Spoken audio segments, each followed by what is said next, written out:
Want to be up to date with the news on finance, fashion, society, science, sports?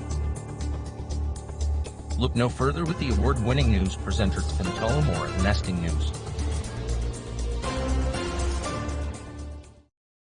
Good evening. This is once again Nesting News on Channel 1, and I'm your cap to hold all the crypto news in a bottle without spilling, Tim Tullamore. Well, today is yet another uneventful report. Don't blame me, though. It is the lack of the crypto news and anything meaningful. However, we briefly look at the SBF case and latest Web3 busts. Kicking off with Bitcoin, as usual, and, of course, it is not doing great, as you probably already know, and if didn't then you should. I mean, it's Bitcoin of all things. Anyway, it is currently poking its way to the downside, already testing the 27,000 level.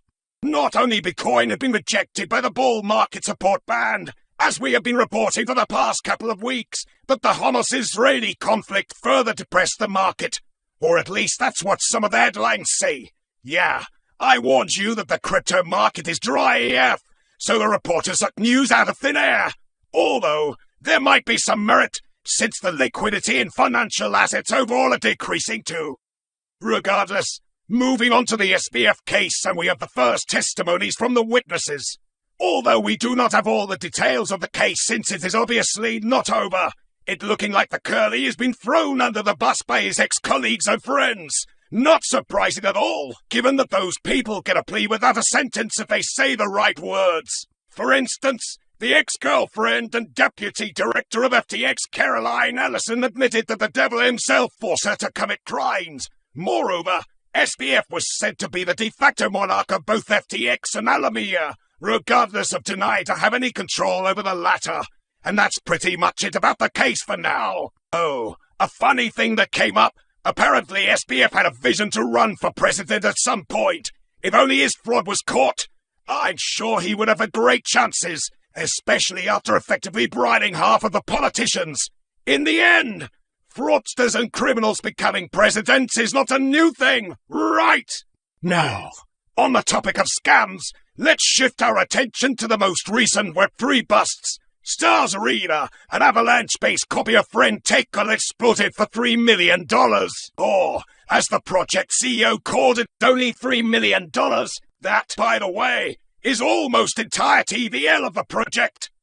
Another project, called Lucky Star, which is an astrology-themed NFT collection, rugged its users for a little over $1 million after selling out on a false claim that it was run by a group of astrologists. Jeez.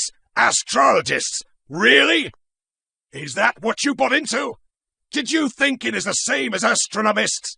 I mean, I don't praise the scammers, but it's kind of your fault if you bought into an astrological project. Unless that's what your natal chart predicted for you, then the project could be deemed a 100% success. Finally, the American supermarket chain Trader Joe is suing Trader Joe, the decentralized crypto exchange, on the basis of using the supermarket's fame to attract users into the DEX. And that's actually their second court battle, as the first was won by the DEX with the premise that it was named after the founder's brother Joe. But soon after, the founder posted a tweet saying yes, it was named after the supermarket. Internet trolling in all its glory. But it was not taken by the supermarket with a smile, and they went to court with this air quote substantial incriminating evidence again. And that's pretty much everything our studio managed to dig up in the realm of crypto. Sad and boring, but we tried to cheer you up a little. It was Nesting News on Channel 1, with your host Tim Tullamore.